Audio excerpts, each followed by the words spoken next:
Hi, I'm Jeff Pettigrew, Chief Policy Officer for ARAWC, and today we're talking about injury benefit programs and their improved benefits for employees. And joining me today is a special guest, Diana Kraft, who's the President and CEO of Providence Risk and Insurance Services from San Antonio. Diana, welcome. Good morning, Jeff. I'm with Providence Risk, and we have been in business for over 25 years, handling over 100,000 injuries.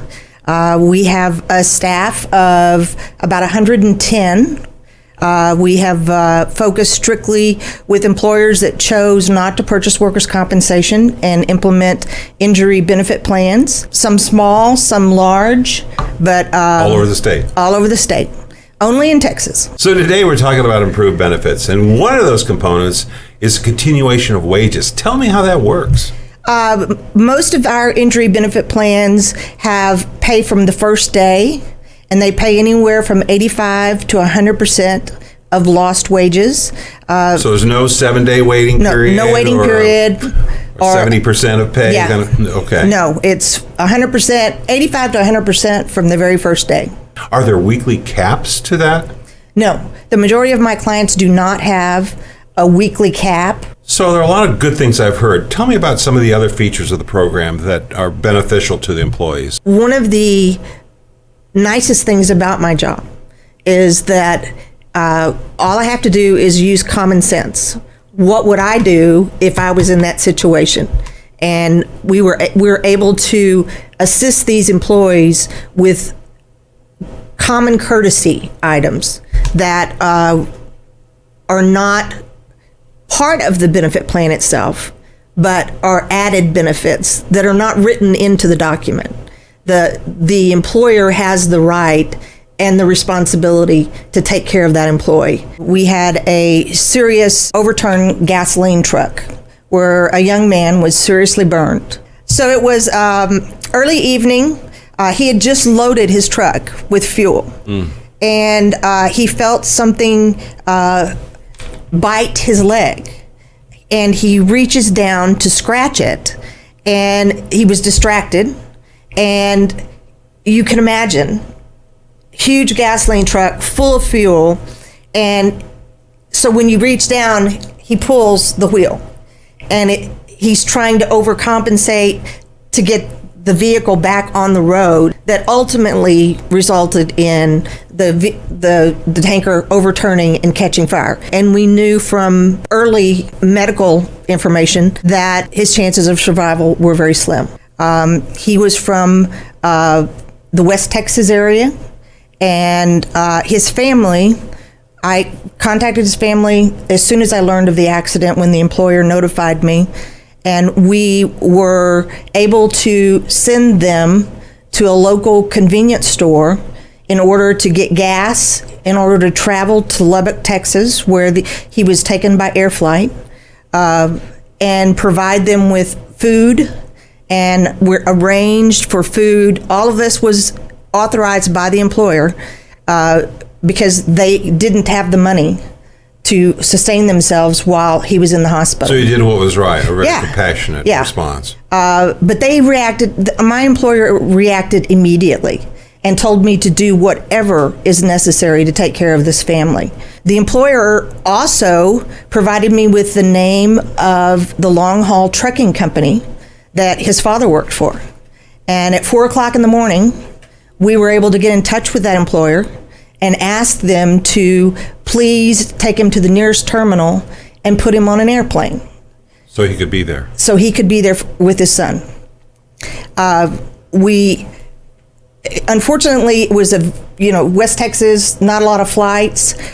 We went through 4 supervisors with American Airlines before we were able to bump somebody off that plane to get that dad on that plane. Really?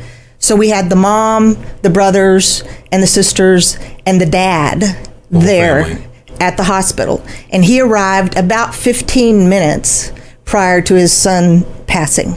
After he passed, the first thing his family did was call me and ask me what to do. And then you took it up from there. Yes. And all the funeral, everything. We handled all the funeral arrangements, and they went out to the parking lot to leave because they were just in shock because this happened over a 24-hour period, and their car wouldn't start. So I called another one of my employers that lived in the city and said, I got a problem. I need you to go get this car, take it and get it fixed, and then deliver it to this apartment where his brother happened to live in Lubbock. And immediately, he did not hesitate. He went and got the car fixed, and took it to the family the next day. Wow. I mean, that is something that is above and beyond, but it's doing what's the right thing to do. We had an elderly gentleman who was working on a piece of machinery who had an injury involving his arm. His arm had to be amputated. Oh. Unfortunately, this gentleman also had his left leg amputated. So they had hired him with the one leg. Yes. Which is great, a great accommodation, but he lost his arm. Yes, Okay. on the opposite side. This involved a company that did boxes. Okay. And there was a baling machine. And the baling machine had been modified, not within safety regulations. Immediately, we were contacted by the employer and the excess carrier and assigned this injury to manage. He did not want to go to rehab. He wanted to be at home. And his living conditions were substandard. He had no hot water. He had no air conditioning, which were critical to wound care. And so we were able to, the employer authorized us to have a AC contractor go out and install air conditioning and install a hot water heater. And we brought his family in to help care for him because that's what he wanted. That's how he felt he could get better. So rather than just say, you're not entitled to that, and you turned down this, and so... Right, and just let him go. No, I mean, we took care of him. And he did return to work. That's amazing. About 6 months later, he returned to work.